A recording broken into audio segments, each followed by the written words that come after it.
Салам биздин кичинекей досторубуз. Салам менин досторум. Силер менен кайрадан Балапан шоу программасында жолугуп жатканыбызга абдан кубанычтабыз. Достор, силерди мезгилдердин эң сонуну жаз мезгили менен куттуктайм. Ооба, жаз мезгил бул жаңы башталыш, жылуулук жана кубаныч мезгили. Күн жылып, гүлдөр ачылып, айлана жапжашыл болуп биздин көңүлүбүз ачылат. Анда эмесе достор, бизден алыстабай жакын экранга жакын келип, жагымдуу чыгарманы чогуу көрүп келели. Жарык нур Кутман Жолдоздан, жалын бей чыккан Кыргыздан.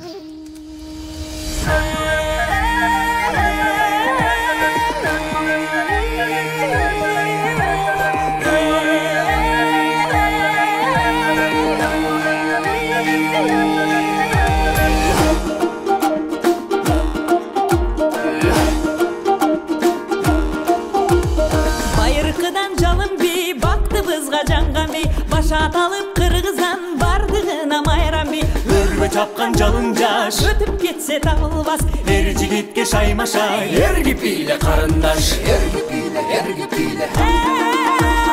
Эрги пиле, эрги пиле.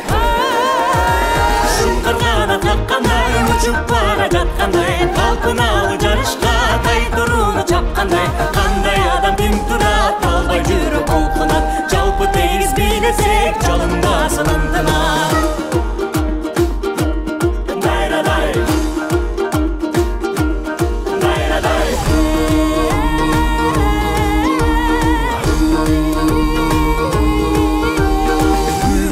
Tilekten kuyup canıp gün ötkün, canın barda öçürgü жалыныңды жүрөктөн. Шарапаттуу дүйнөдө шаңга кошул сүрдөбөй, кантип чыдап турасың карап четте бийлебей. Эрги пиле, эрги пиле.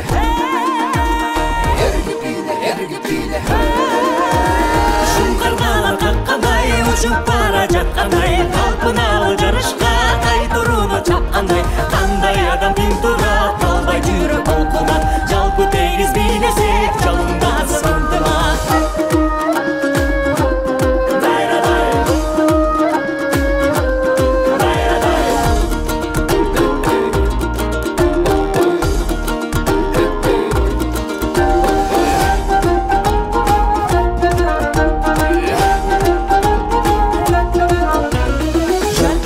Чагылган, жаралган би жалындан, шат өмүргө жарык бол шам чырактай жагылган. Күлкү менен жашарып, күн балдары каталып, бийлеп кары жашыбыз бир кумарга баталык. Баталык, баталык.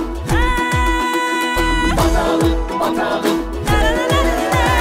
Шуңкаргана каккандай, учуп бара жаткандай, талпыналы жарышка тай турууну чапкандай. Кандай адам тим турат, албай жүрөк толкунат, жалпы тегиз бийлесек, жалындасын ынтымак. Кандай адам тим турат, албай жүрөк толкунат, жалпы тегиз бийлесек, жалындасын, жалындасын, жалындасын ынтымак.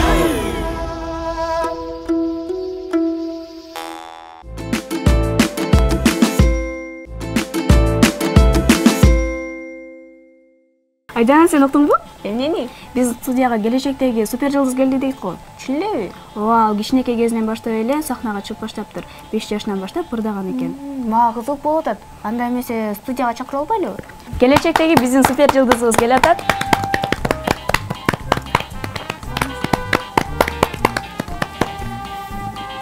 Саламатсыңбы? Биздин студияга кандай келип алдың? Жакшы. Жакшы маанай менен келдиңби? Ооба. Биздин студияга кандай келип алдың? Саламатсыздарбы? Канча жаштасың?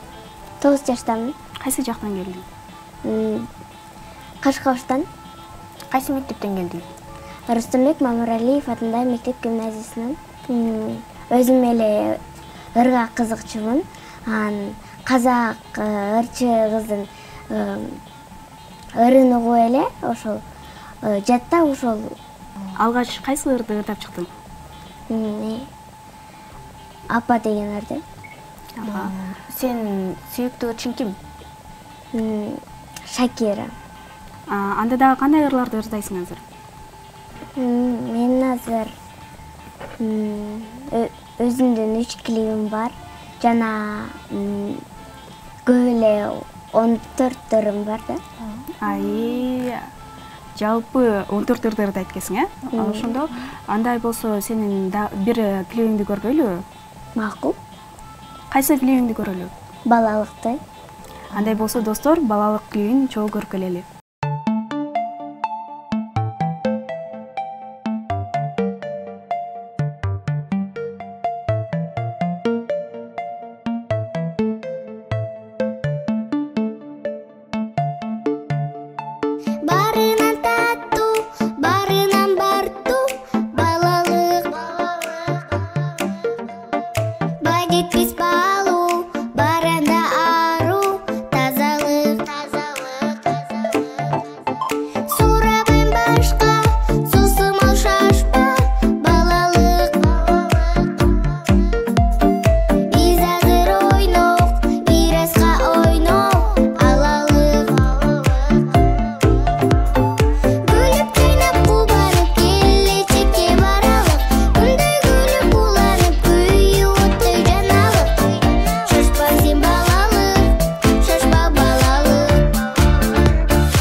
Бул клибиңиз бизге аябай жакты. Сөзү ону кимге таандык? Ону Нурлан Абдураев байкем чыгарып берген, сөзүн Эрнис Түмөнбаев байкем жазып берген. Жакшы. Дагы кандай ырларды ырдайсың? Ата деген ырым бар, жана мектеп жөнүндө дагы ырдарым бар. Ата деген ырыңды айтып калдың, кечээ аталар күнү эмес беле? Анан ошого карата сен атаңа арнап ошол ырды ырдап бере аласыңбы? Макул. Айылыма барарымда аптыгып, атамды ойлоп көздөрүмдөн жаш чыгып, бал-балактайм бар жогумду унутуп, балалыгым келүүчүдөй бастырып. Бал-балактайм бар жогумду унутуп, балалыгым келүүчүдөй бастырып. Алыңдайтып алыс жактан желкелеп, көптөн берки көңүл бугум жазамбы, көздөрүңдү өпкүм келет эркелеп, мен алыстан сагынганда атамды. Көздөрүңдү өпкүм келет эркелеп, сагындым эй атамды. Ай, керемет ырды айткенсиң. Андай болсо айдана биз дагы аталарыбызды куттуктап койбойлубу? Туура айтасың элеже.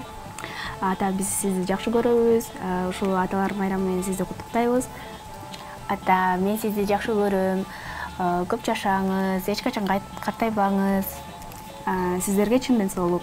Тунук, бул ырларды сага ким тандап берет? Мамам тандап берет. Теманы азыркы заманга жараша тандап алабыз. Мектеп тууралуу ырларың барбы? Ооба. Кайсы ырың бар? Мектебим деген ыр бар, жана мугалим деген ырым бар. Бүгүн бизге кайсы ырыңды тап бересиң мектеп жөнүндө? Мектебим деген. Айдана андай болсо Тунуктун мектеп тууралуу клибин көрүп келбейлиби? Анда эмесе бизден алыстабай отуруңуздар.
Тунук, бул клиптеги мектеп аябай жакшы экен. Бул кайсы мектеп?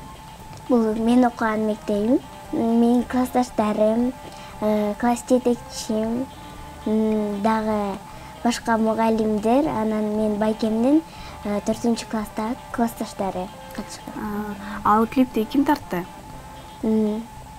Бек Осмонов байке тарткан. Сен мектепте кайсы сабакты жакшы көрөсүң? Математиканы, адабий окууну, дил азыкты, орус тилди, кыргыз тилди. Бардык сабактарды жакшы көрүп турбайсыңбы? Жакшы окуйт окшойсуң, Ооба.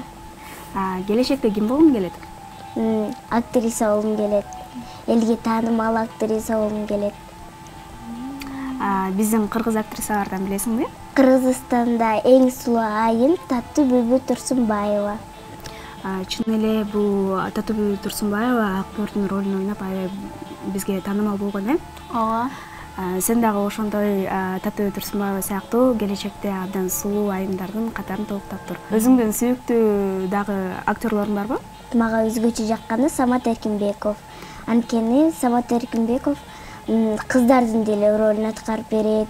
Жана Кытай десең Кытай болуп берет, Япон десең Япон болуп берет, негр десең негр деле болуп бериши мүмкүн.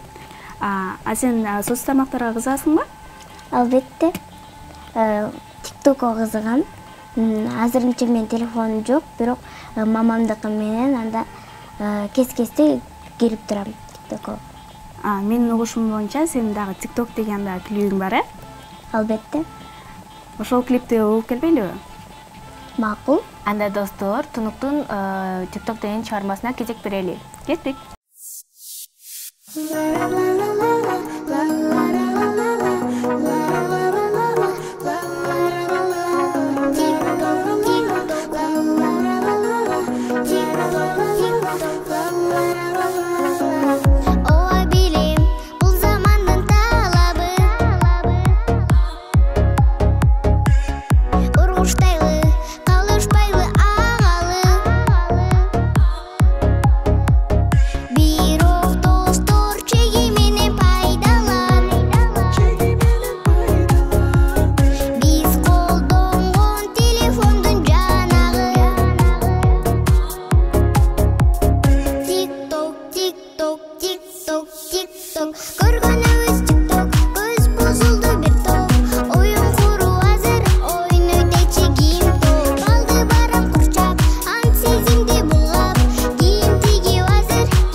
Мага сенин формаларың аябай жагып атат.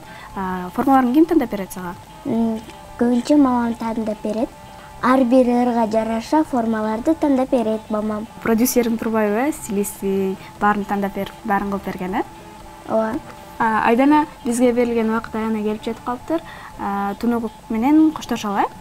Анда эмесе Тунукка эркин микрофон берели. Бир туугандарыма салам жолдойм. Мамама салам жолдойм. Жана мен досторума, классташтарыма, класс жетекчиме салам жолдойм. Тайнеме салам жолдойм. Сайкүл апама салам жолдойм. Базаркүл апама салам жолдойм. Армисбеке, Карылга чечеме да салам жолдойм. Биздин эфирге келип бергениңе сага чоң рахмат. Сага чыгармачылык ийгиликтерди каалайбыз. Чоңойгондо чындыгында эле ошо Таттыбүбү Турсунбаева сыяктуу ошондой сулуу айым жана мыкты актрисалардан болосуң деп ишенебиз. Дагы чыгармаларың боло турган болсо бизге келип тур. Сиздерге да рахмат, ишиңиздер ийгиликтүү болсун. Рахмат. Анда эмесе биз Роза апанын жомокторуна кезекте берели.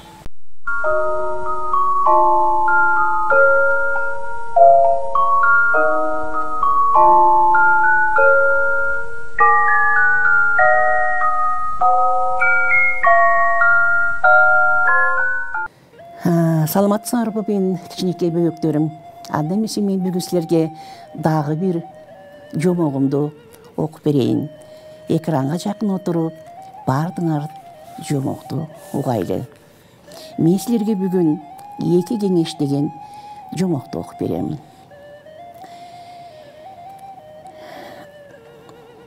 Бир жолу Бактыгүл тар көчө менен баратып, капысынан дүкөнчүнүн чакыргын угуп калат.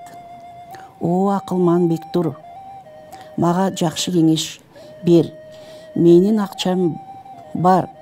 Келерки жылы пайдалуураак сатууга азыр эмне сатып алсам экен. Бектур жооп берет. Тамеки сатып ал. Кыш кепери менен ал кымбаттайт. Жана аны сен кымбат сата аласың. Демек киреше түшөт сага. Бир аз убакыт өтөт. Бектур баягы көчө менен келатат да тааныш дүкөнчүнүн чакырганын угат. О, Кемпай Бектур, өткөн жылы сен мага жакшы кеңеш бердиң эле. Мен жакшы сатып, чоң пайда таптым. Айтсаң, быйыл эмне сатып алайын? Ошондо Бектур жооп берет. Пияз сатып ал, дейт. Биринчи берген кеңешин эстеп, дүкөнчү Беккулга ишенет да болгон акчасына пияз сатып алат. Аны жыйнап коет. Пияздын баасы жогорулайт. Ал дагы байы турганын ойлоп, кышты күтүп калат. Бирок пияздын баасы мурдагыдай кала берип, пияз чирий баштайт. Аны ырктууга туура келет. Акыр аягында пияз эчтекеге жарабай, дүкөнчү таптакыр кур жалак калат. Берген кеңеши үчүн өч алууга ал Бектулду издеп, таап ачууланат. Эй, Беккул, сен эмне үчүн мени пияз сатып ал дедиң? Пияз сатып алам деп болгон оокатымдан кол жуудум, деп кыйкырат. Беккул дүкөнчүгө мындай жооп берет. Тууган, сен мага акылман Беккул деп кайрылганыңда тамеки сатып алууга акылман кеңешимди бердиң. Кийинки жолу сен мени Кемпай Беккул деп алганыңда пияз сатып алууга Кемпай кеңешимди бердим. Өзүңдөн көр, бардыгы сенин мага кайрылганыңа жараша болду деген экен Беккул. Мына балдар, бул жерден эмнени билсек болот? Адамга мамиле кылганды, адамга туура сүйлөгөндү үйрөнүшүбүз керек. Жакшы сүйлөсөң, жакшы мындай көңүл бурулат. Жаман сүйлөсөң, ушундай бир жаман иштер болот. Ошон үчүн балдарым, ар дайым чоңго да, улууга, кичиге дагы ар дайым сылык, жакшы сүйлөп, жакшы жагызды көрсөтүп жүрөйлү. Мына ошентип бизге бөлүнгөн убакыт аягына келип жетти. Кийинки эфирден көрүшкөнчө аман тургула.